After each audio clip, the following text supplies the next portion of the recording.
Assalamualaikum warahmatullahi wabarakatuh. Perkenalkan, kami dari kelompok 1. Di sini kami akan menjelaskan tentang laporan keuangan. Sebelum itu, alangkah baiknya dari kelompok 1 akan memperkenalkan diri.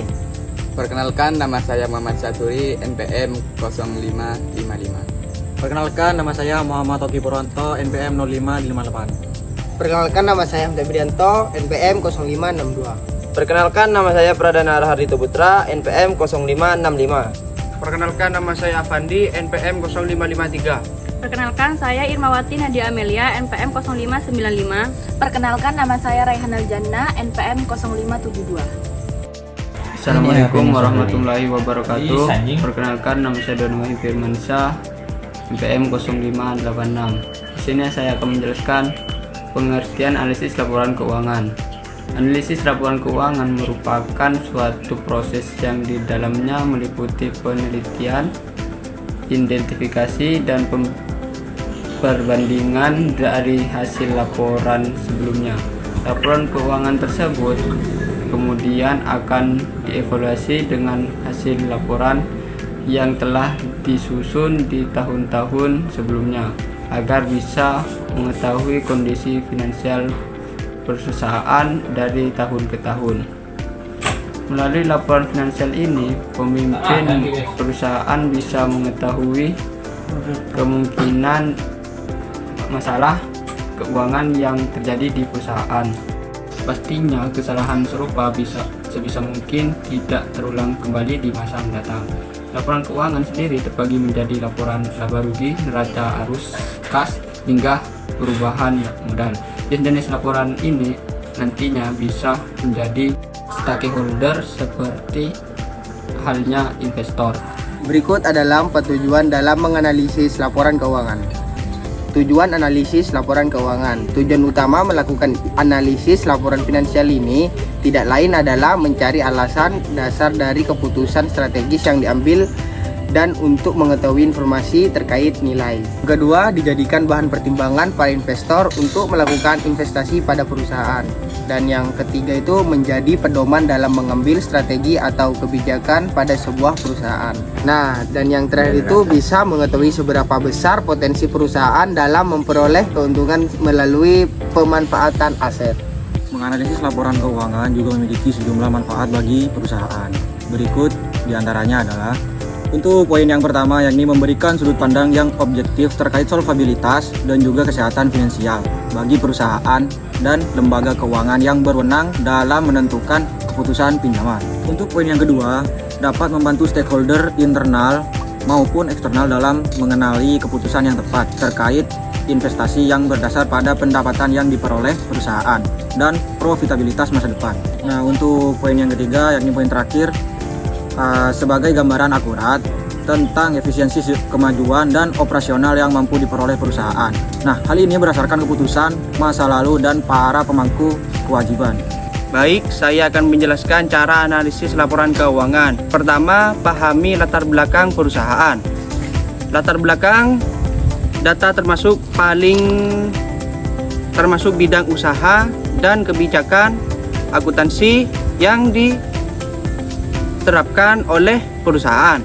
Poin kedua yaitu mengamati faktor yang bisa berpengaruh. Kondisi ini termasuk informasi tentang tren atau kecenderungan industri, yaitu perubahan selera konsumen, perubahan teknologi, serta perubahan faktor ekonomi seperti tingkat bunga, pendapatan per kapita, pajak, dan tingkat inflasi. Poin ketiga yaitu mereview laporan keuangan. Gunakan metode serta teknik-teknik analisis yang telah dijelaskan di atas. Ini merupakan langkah-langkah agar analisis laporan keuangan dapat menginterpretasikan kondisi keuangan perusahaan dengan benar. Poin keempat yaitu menganalisis rasio.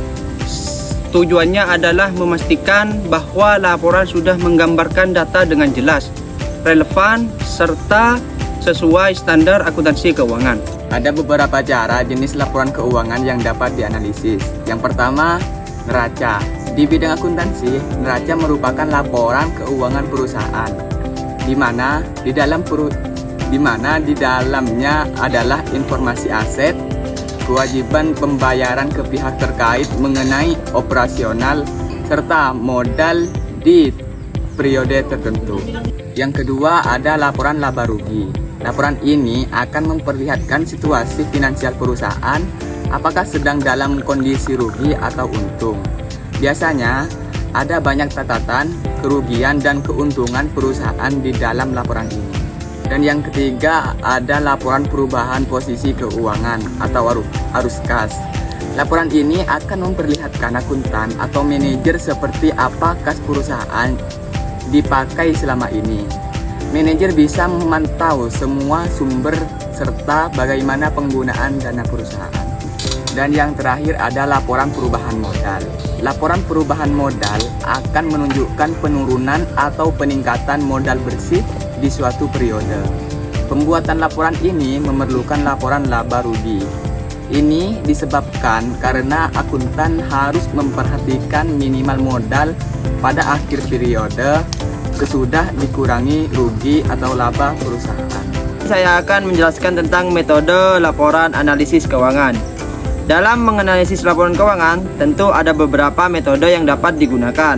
Metode analisis horizontal merupakan metode dengan melakukan perbandingan tiap pos yang sama dalam laporan keuangan dalam periode yang berbeda. Yang kedua yaitu analisis vertikal. Analisis ini kerap dipakai ketika melakukan perbandingan terhadap pos keuangan berbeda di satu laporan sama dan periode yang sama pula. Ada beberapa metode di analisis vertikal ini, yaitu yang pertama analisis common size, yang kedua ada analisis break even, yang ketiga ada analisis rasio keuangan.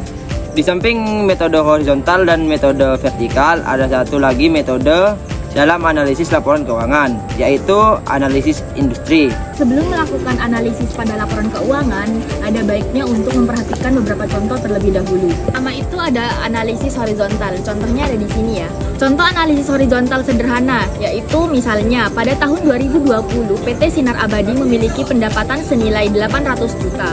Sementara di tahun 2021 pendapatan perusahaan senilai 850 juta.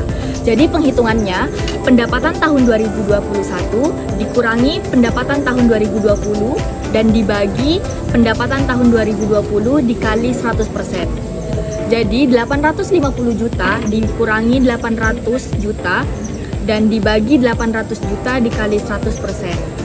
Hasilnya yaitu 50 juta dibagi 800 juta dikali 100%.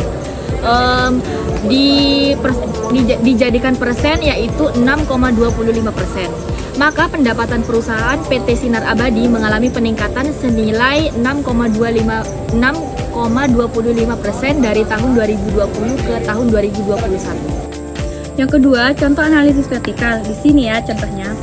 Contoh analisis vertikal akan digunakan rasio likuiditas lancar. Misalnya, PT Sinar Abadi mempunyai total aset lancar senilai 35 juta. Perusahaan ini juga mempunyai utang yang mesti lunas dalam satu tahun senilai 7 juta di tahun 2021. Di sini penghitungannya. Total aset lancar dibagi utang jangka pendek dikali 100%. Hasilnya 35 juta dibagi 7 juta dikali 100%. Hasilnya 5 juta dikali 100%. Hasilnya 5 kali 100%. Mungkin itu saja yang dapat kelompok kami sampaikan. Kurang lebihnya mohon maaf apabila ada kesalahan kata dari kelompok kami. Wassalamualaikum warahmatullahi wabarakatuh.